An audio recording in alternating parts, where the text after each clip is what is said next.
Hey guys, my name is Charlie Mercury. Welcome to this fantastic episode of the Quiet Tavern podcast.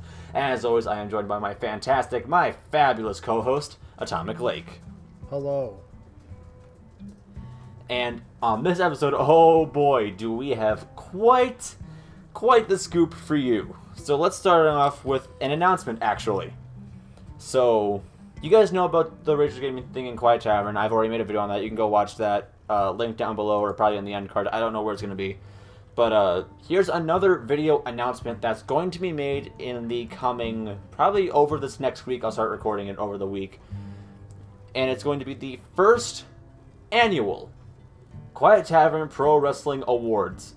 Yes, so join me, because I am the one who knows the most about wrestling here and probably watched all throughout the year, as we go over and give awards, we'll say, to superstars for a number of different categories, including Superstar of the Year, Woman of the Year, Cruiserweight of the Year, Tag Team of the Year, Match of the Year, Breakout Star of the Year, etc., etc.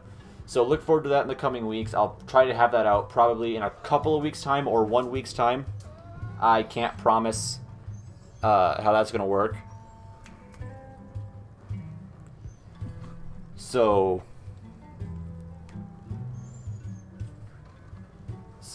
yeah, we'll see how that works. Now, moving on to the first story of this episode. Pokemon Crystal has been announced. It's coming to the 3DS line of Virtual Console. So, Gold and Silver were announced back in, I want to say, sometime over the summer. And they were released late September. As of my... Yeah. Gold and Silver were released at the end of September in 2017. And so, what's different from this game is that players will actually be able to encounter the mythical Pokemon Celebi, which wasn't able to be done in Pokemon Gold, but rather they had a code that you would put into your Pokemon Sun game, or Pokemon Sun and Moon game, and that would allow you to get a Celebi through the mystery gift that way. And they also gifted like 2 themes for your 3DS system for your home screen. And as always, as it is with red, blue, yellow, gold, silver, link trading and battling are available via the 3DS wireless communication. So no more needing for link trades and cables. Sounds good. Never played Pokemon though, Yeah. but it sounds good though. Would that entice you into getting a 3DS? Probably. If I had the money. Okay. If you had the money! So, from the announcement of an old Pokemon game to one in the works. So there was a Nintendo Direct or a Pokemon Direct video, I forget when, but they announced, I think it was when they were announcing Pokemon Sun and Moon, or it was either Ultra Sun or Ultra Moon when they announced that. So they announced that we are in the works of making a core series, a main series Pokemon game for the Switch. Ultra Sun and Ultra Moon were the last games to be done on the 3DS handheld, and man, that game was quite the game. I'm waiting anxiously to see what they have planned for Ultra Sun and Ultra Moon, or for these new games coming out on the Switch. And so here are some of the rumors of what is supposed to be announced. So the Chinese localization team finished translating the scripts. I got this from PokeJungle.net.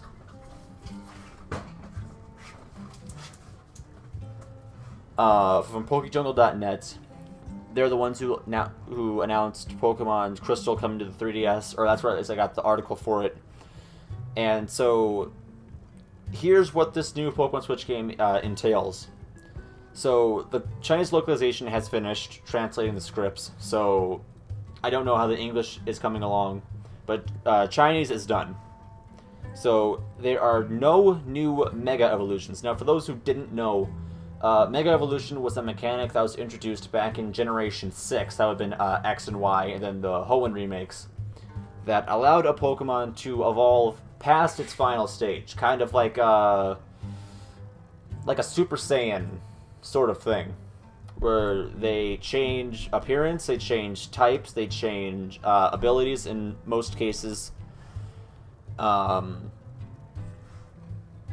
So there's, and that was exclusive to the Generation 6 games as a way to kind of promote this new mechanic. There weren't any new Mega Evolutions in Pokemon Sun, Moon, or Ultra Sun and Ultra Moon for the announcement of Alolan forms. Regional variants, kind of like how animals will adapt to a new environment and they will change their diet and sometimes their appearance will differ from one region to another because they've had to evolve with the times in order to survive. And another new feature they brought were something called Z moves. So if you had a matching type crystal with a matching move, so you would need so for example, if you had the Waterium Z and Hydro Pump, you could put them together and you would get a powerful Z move. So those are making a return. They have one for each of the 18 types, and then there are some that are Pokemon exclusive. So there's one for Pikachu, obviously, one for Mew, one for Eevee, the legendaries, the other legendary, and some other Pokemon from Generation 7. So those are making a comeback. Now, something that kind of caught my eye with this was the implementation of the Joy-Cons. So the Joy-Cons have those sensors in them like the Wiimote does, or did, I should say. So there's rumors circling around that you may have to use the Joy-Cons to actually act out the moves, because you did a little, I don't want to say dance, but you did a pose. So you would start with your hands out in front of you, and then you would break them apart, and then do whatever the pose was for the type. They were different for each type.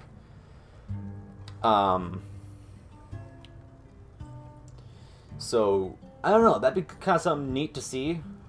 It'd be weird though for those who aren't using using a Pro Controller for this game, unless they make it so you can only use the Joy-Cons, which would be stupid.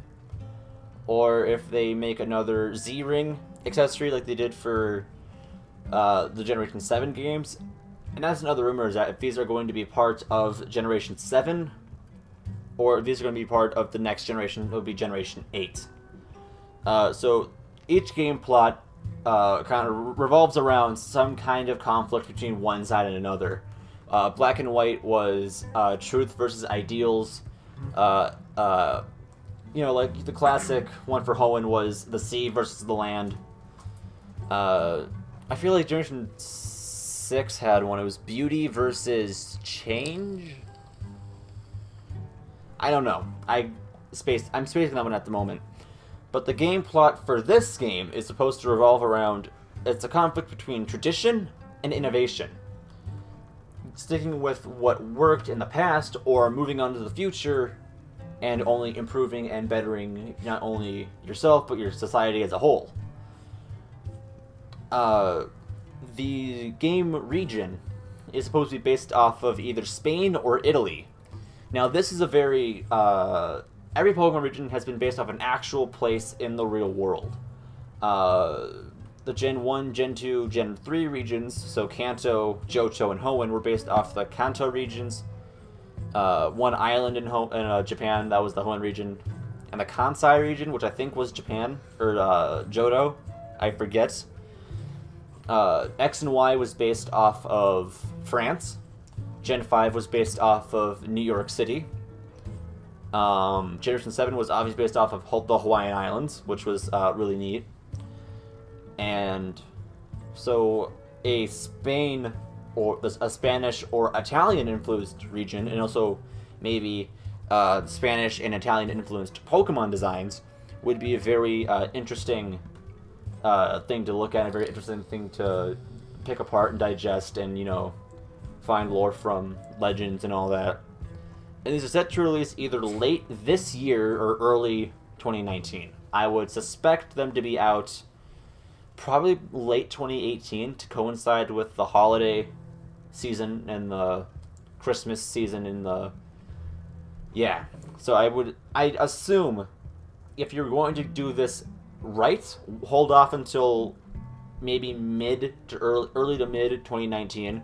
Really hammer home every intricate design, hammer home every implementation of your accessories. My bad, and work out all the kinks, because this is going to be a first. This is the first core series Pokemon game to be released on a home console, and the first one to be released on a home console this decade, actually. Last one to be released was Pokemon, I want to say it was so XD and Gale of Darkness for the GameCube in like the early 2000s. I think actually Pokemon Rumble World was that a Wii U game? Oh, that was a Wii U game. Okay, so scratch that, my bad. Thank you, by the way. And also, I'm doing some research on mythology for Italy. I actually found some stuff that could actually be used. Save that for your own channel. Oh, shut it. So yeah, it's kind of interesting to see how all of that will work inside, and it's gonna be neat to see how all that works together and how all of it works out. And I'm actually kind of hyped to see if they're going to do the traditional version exclusive 2 games, or if they're going to make just one big game, because it's a Switch game. It's going to be very expensive as is. So I don't know how that's going to work out. $60 or... Oh, that's how much I think. Well, we got Archives of Ultra Moon and Ultra Sun for like $40 actually. We each saved up $60. Then we got our stuff from GameStop, so we were able to get 2 games, 2 glasses, without going over our 120 savings. So I don't know. I would assume it to be at least in the $60 price range just for a Switch game. For a Pokemon game in a Switch game, I would assume $60. But I would honestly, I want to see him do 2 games, because then it will like kind of kickstart trading between 2 games. It'll really hammer home the communications aspect of it all, which they need to work on that as well for these new games, is the communication between players.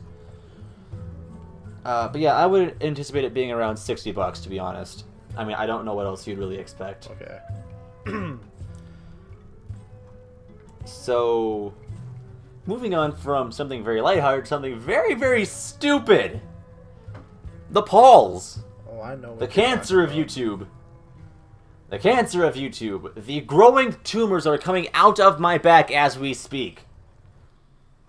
That may or may not be true. But anyway. These guys are idiots. Can we just say that? Yeah, they're pretty much dumbasses.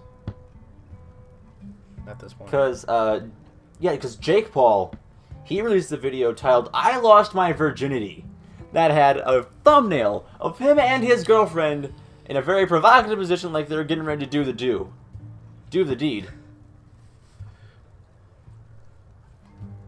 And well, what Charlie Marker is trying to say, they're trying to fuck each other. Yes, I was trying to be copyright friendly, but clearly that's not going to happen this time around. Then again, hell, we don't make money off this. It's not going to matter. Yeah, we don't make money off of this. We just do this for fun. So it was total clickbait. It had nothing to even do with him losing his virginity, or even the fact that he may or may not have had sex. But it was. But here's the thing that gets me the most. YouTube actually did something about this. They took down the video and striked Jake Paul for spam, scam, and overall deceitful content, huh? They actually did something about it? Yeah, he got a strike for spam, scam, and overall deceitful content. Which, I'll admit, is a start. I will applaud YouTube to the end of the world and back for that. That was good on them. Good business sense. Good business sense. But, so, here's something else. So TMZ posted a video of Jake Paul freestyling, and he apparently said, according to the clip, he said he was saying nigga a lot, not with a hard R, but you know, and like here's the thing, and on top of that, Oh my god. there's now a controversy over who owns the fucking clip. Well, yeah, 'cause like TMZ is like striking down people who re-upload this video, and they might not even own the video. I shit you not. So someone by the name of Jay Cyrus. Like that? Yeah, I mean, fucking, I don't even know who owns this video. No one even knows who owns this fucking video. But, so, Jay Cyrus, I don't know who the fuck he is, but apparently he's a big YouTuber or something like that. Some fucking white dude going on, hey, what's up, my nigga? What the fuck? Really? No! That just shouldn't be a thing. No, that shouldn't be a thing. But, so, he claims that he recorded the video and, quote, has no clue how TMZ got their hands on it. Who wrote the check? That's what you're concerned about? Not the fact that... I don't even know if they're friends or not, but like, not the fact that he's getting thrown under... He's under scrutiny for this, but the fact that someone may have stole your clip. Oh, sweet Jesus. How? I just don't know anymore. I just don't know. And oh my god, it gets worse. How Logan bad Paul's- are we talking about? Logan Paul's Suicide Forest / Japan trip backlash. This is almost an entire page of notes here. I'm not even kidding. It's like half a page of notes here. I went deep into this. I am the resident news source for the Quiet Tavern podcast. So here's just a fucking list of what he's done. So he went to the Suicide Forest, recorded a dead body, cracked jokes about the dead body. He bought a Game Boy Color from a store, and then threw it down on the ground. I assume he broke it. May or may not have. He was fucking with the fish in a koi pond. Yeah, I don't know what he was doing. Like, I think one of them was like a squid tentacle or something. No, they were both fish. Like, it was a koi It was and a something fish. else. I thought the red one looked like They were a both squid fish. tentacle, but No, that was a koi apparently it's a fish. fish now. He took the fish out of the pond and started harassing people with the fish. Oh, Jesus Christ, What? Logan Paul, why do you do this? I don't know. It's just Started stupid. harassing people with the fish. Yeah, he was like, they were like running through the streets, holding the fish over him, like, oh. And then he like, And he's like, oh yeah, I'm tired of the fish. And he just puts him on like a freaking car or something. yes, he takes the fish that he got and he leaves him on the back of a taxi cab. I can't even at this point. And then he dressed as a Pikachu and threw a giant Pokeball at random people. What?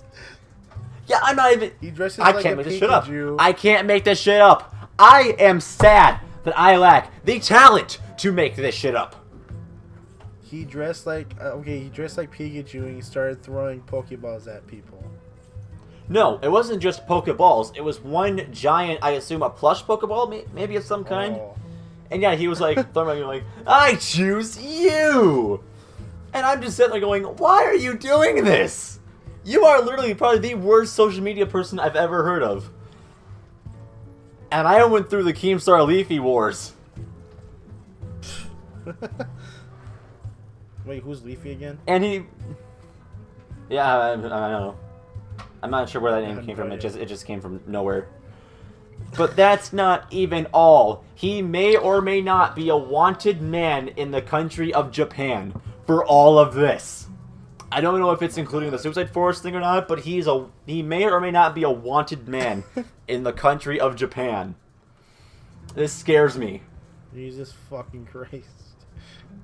And then the main star from The Maze Runner, Dylan O'Brien, quoted the video. Oh my God. It was a tweet from We the Unicorns or something like that. He says, "Quote: I've literally never seen such a gigantic piece of shit." And here's even the funnier thing: YouTube's doing nothing about this. I think that's because they took down the video first. Or no, I think it was because he deleted the video first. Was why they're not, or why they didn't do anything about it. Because they can't do anything if the video's not there. Yeah. They can't just strike him down. They can't just strike some random video for what he did in Japan. I mean, that just wouldn't. Like, thinking through it with a clearer mind, it wouldn't be fair for them to strike down a random video because of what he did in Japan. Yeah. That makes sense. So, but that's not even it. YouTube, and this might be why they're not doing anything. This might be another reason why they're not doing anything about it.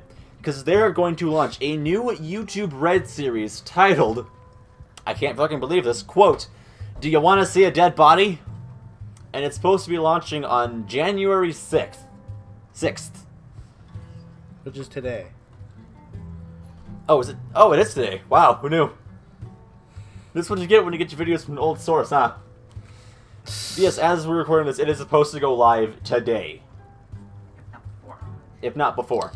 I don't know how YouTube's gonna get their company out of this. Like I said, they're doing good business sense when they did something against Jake Paul that shows, hey, not even our biggest, most successful content creators, they're not even safe from this system. They still have to abide by these rules.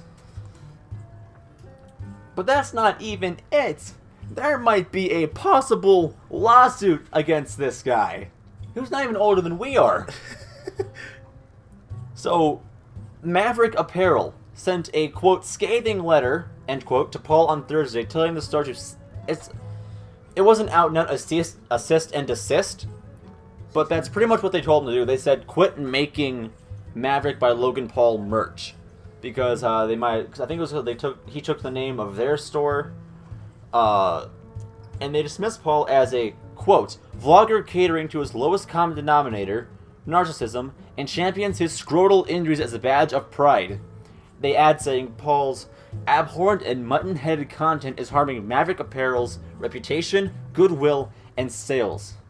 They cite Logan's recent posting of the Suicide Forest video as the latest example of Paul, quote, "tarnishing the brand's good name." Which, honestly, I can kind of get behind that. Because, you know, if there was some fucking 22-year-old child out there, I think I can safely say that, making a mockery of my business and my brand name, then yes, I would do something about that. I mean, I wouldn't want this fucking idiot... Thank you, man-child, even associate himself with my brand. And so, apparently they've lost over $4 million because of this. Total. They've lost over $4 million from Logan Paul, my apologies, and his fucking idiotic stunt over in Japan. And probably the whole 9 yards as well. So that pretty much does it for all of our news today. There was one more story, but it was about Vine 2 banning the Paul brothers, but that came from a fake account, so I don't know exactly how legitimate that is. But hang on, I think I can find that tweet real quick. I think we can talk about it at least a little bit. Well, I don't know if it's real or not, so I'm just gonna figure out what it read.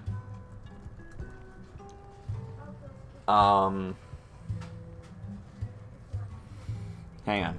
I'm trying to find the Vine 2 account right now. Hang on, I'm trying to find it. Yes, here we go. So they said, Logan Paul, @LoganPaul, has been banned from the Vine 2 platform. We condemn his inhumane acts in the video regarding taunting, quote unquote, a dead body found in the Japanese forest. There will be no place for toxic activity on our platform. And it shows their number one rule for being for the community guidelines and content policy. It says, our number one rule, be nice. Don't be a bully or a creep. If you act like a bully or a creep, we'll ban you. So I don't know if this is legitimate or not, but this is from the Vine 2 at Vine 2 team, so I don't know if that is legit or not. But I kind of hope that it is, because this kind of proves that the internet is having none of the Paul's shit, none of it, at all. And the fact that, you know, like, these platforms are kind of stepping up and saying, yeah, we're not going to have any of your shit here, it's very refreshing, almost. What were your thoughts on this? Well, it's kind of bad, you know? That's all I can say. Because the internet is getting kind of tired of the Paul shit, you know? As you said. Mm-hmm. And what Logan Paul did at the Suicide Forest wasn't really nice, you know. That's all I can say. That's a blunt way of putting it. It wasn't very nice. You know, if I were his dad right now, I'll be like, that's not really a good idea, is it? Yeah, I bet their dad's like going, what are my sons doing? I'll be so disappointed. Oh, I'd be very disappointed in my kid right now. I'm just sitting there like shaking my head going, son, you're fucking up out there. You're a public icon. Little kids look up to you. You need to be doing better than this. Alright, so I think we covered everything. Yeah, I think that's about it. So, thank you guys so much for watching this episode of the Quiet Tavern podcast. If you like what you hear and you want to see our stupid tweets at 2 a.m. every morning, then why don't you go follow us on Twitter at The Quiet Tavern. Or if you want to join a nice, semi-moderated community, we're still working that out, then you can join our official Discord server. Link will be down in the description below. You can go follow me on Twitter at Mercury_P1. You can go follow Atomic on Twitter at Atomic Lake. You can go sub to our channels if you so please. Links will be down below. And as always, we will see you guys in the next episode. Bye. See ya.